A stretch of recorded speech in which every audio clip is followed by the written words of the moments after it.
America ने अब भारतीय कंपनियों पर भी प्रतिबंध लगाने की शुरुआत कर दी है। हाल ही में अमेरिका ने एक भारतीय शिपिंग कंपनी पर ईरान के साथ व्यापार करने के आरोप में प्रतिबंध लगाए हैं। इसे घोस्ट फ्लीट का हिस्सा बताकर कार्रवाई की गई है। बताया जा रहा है कि यह कंपनी ईरान के तेल को एशियाई खरीदारों तक पहुंचाने का काम करती है। अमेरिका ने भारत की इस कंपनी पर यह आरोप ऐसे समय में लगाए हैं जब ईरान और इजरायल के बीच तनाव बढ़ा हुआ है और अमेरिका ईरान पर दबाव बनाने के हर संभव प्रयास कर रहा है। ईरान के खिलाफ लगाए गए इन प्रतिबंधों के पीछे तर्क यह है कि इससे ईरान की तेल निर्यात से होने वाली आय को रोका जा सकेगा, जिससे उसकी अर्थव्यवस्था कमजोर हो सकती है। ईरान का घोस्ट फ्लीट दरअसल ऐसे जहाज़ों का समूह है जो गुप्त रूप से तेल का व्यापार करते हैं।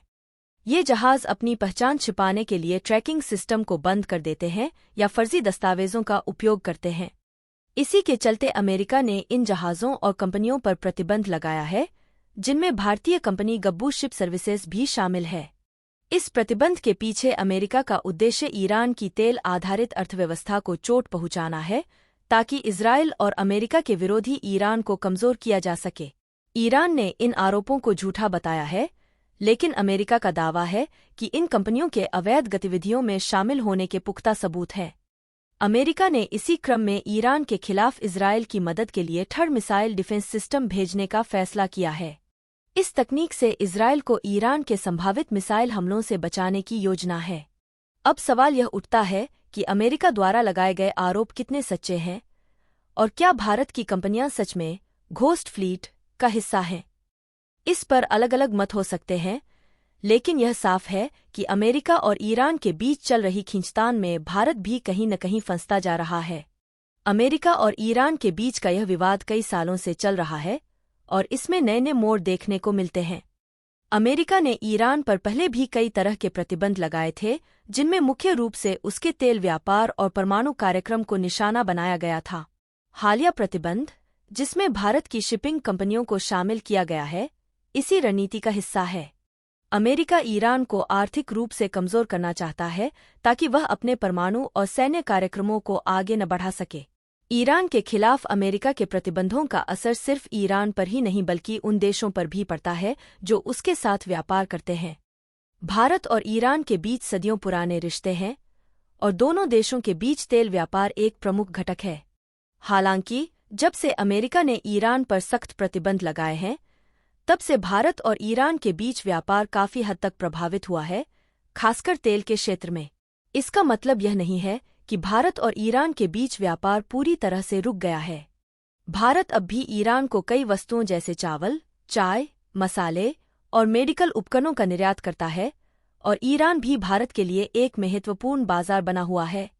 चाबहार पोर्ट के जरिए दोनों देशों के बीच व्यापारिक गतिविधियां चलती रहती हैं, जो कि भारत के लिए रणनीतिक रूप से भी महत्वपूर्ण है। इसी के साथ इजरायल के साथ भारत के संबंध भी काफी महत्वपूर्ण हैं।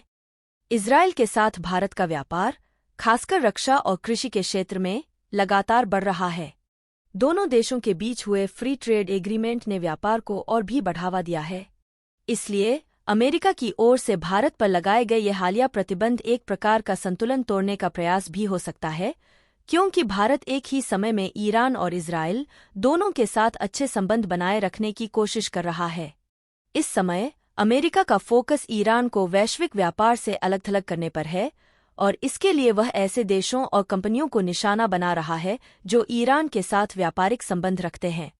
अमेरिका का मानना है कि यदि ईरान की अर्थव्यवस्था, खासकर उसकी तेल आधारित आय, को पूरी तरह से बंद कर दिया जाए तो वह कमजोर हो जाएगा और उसका असर उसकी सैन्य गतिविधियों पर भी पड़ेगा। इस तरह के प्रतिबंधों का भारतीय कंपनियों पर असर पड़ना तय है। अगर भारतीय कंपनियां ईरान के साथ व्यापार जारी रखती हैं, तो उन्हें भी अमेरिकी प्रतिबंधों का सामना करना पड़ सकता है।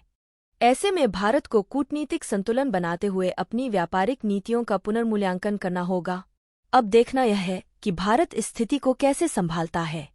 क्या वह अमेरिका के दबाव में आकर ईरान से दूरी बनाएगा या फिर वह अपने पुराने साझेदार के साथ व्यापारिक संबंध बनाए रखेगा? आपको क्या लगता है?